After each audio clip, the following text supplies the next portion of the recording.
Well, there's a sure sign of spring right here. Little baby robins. As you can see, they must have just hatched, and you can hear the robin just chirping away at me here. Mama's over here. So I'm not going to stay long. I'm just going to show you that and get out of here. But my dad also pulled this out of his little garden, thinking it was a weed, and turns out it was a chestnut that probably a squirrel put in there. So we're going to replant that, and we'll have an individual black walnut. Sorry, I said chestnut, I meant black walnut. Well, I don't have my food forest yet. It's not as thick as I want it to be, so we got to cut the grass. There's no better day than today. Today's my dad's birthday. Happy birthday, Dad. And Mother's Day's tomorrow. Happy Mother's Day, Mom. And it's Miller time. It's no better than drinking a nice cold Miller and cutting grass. So I'll show you some of the results after we're done here and how it looks so much nicer.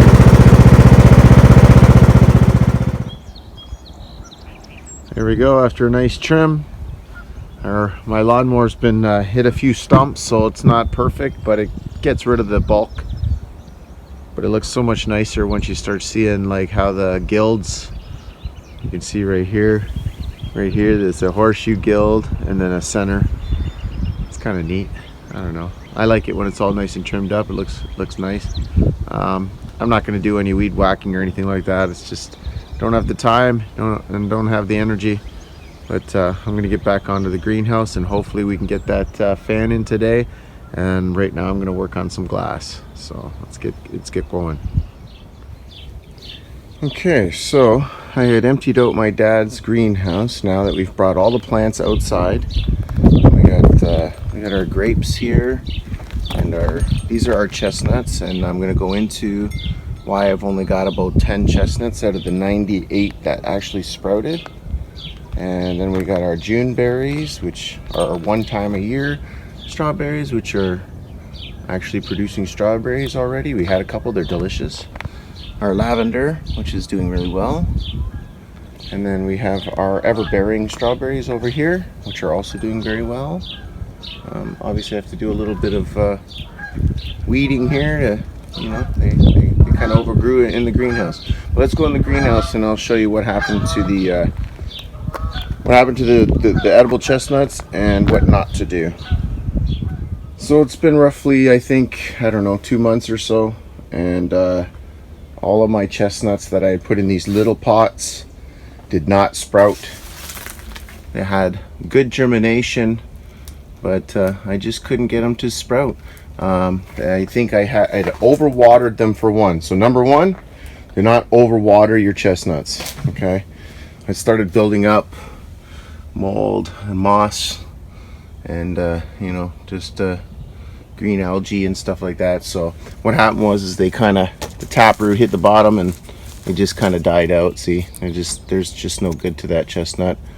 The root rot is what I had. But I'm never going to use these. This is with number 2. Don't ever use these small ones. See, I had this one right next to it, and that one sprouted. And it has 1 inch more of depth than these little ones. But what I would do is all the ones that I put into the bigger pots, like say this size, which is a 6 inch or something, they all kind of came up. Plus I just did the regular size pots, which I should have done in the first place, so that they'll stay in the pot that they're going to be in for the most part without transplanting. So yeah, so 2 things: don't overwater your chestnuts.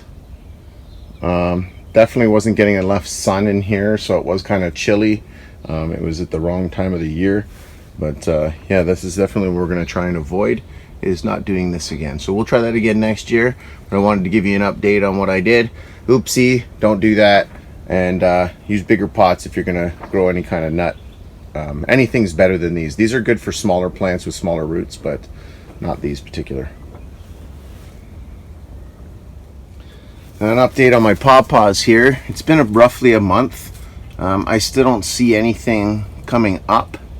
All of these have sprouted here too, but I just don't know either. I just don't know what's happening on this side. So I'll let them go for a little while longer, because I know pawpaws can be a little stubborn. But I'm just trying to make sure they have enough, not too much water. They have big drainage holes on these, but as you can see, it kind of is retaining that water a little bit longer than I thought it would. So I watered these last week. So we'll let them go for a little bit longer, and then we'll do another update on the pawpaws. Alright, we got the fan up, but we're going to be messing around with some of these rails here based on how we put it together and whatnot. But yeah, we just throw that in there. And I'm all done pretty much for the weekend. I didn't get to the glass. I forgot my glass cutter. So that's it for this week, folks. Come visit me next week and we'll get some more done on the greenhouse. And we'll see about more updates on the plant life. Alright, just something else I got done is I had some jalapenos right here. And I potted my one cranberry that made it. So there's your update for my cranberry out of the 1,000 that I had. But yeah, she's tiny and they're taking a long time to grow. But these jalapenos look good, but I did transplant them into bigger pots. So we'll see how they handle the transplant. And here's some of my sour cherries. They bloomed like crazy. But I don't know if they're struggling or if this is just how they look when they're trying to break free or root for me. So, but that's the other update right there. Let's get going. Let's keep working.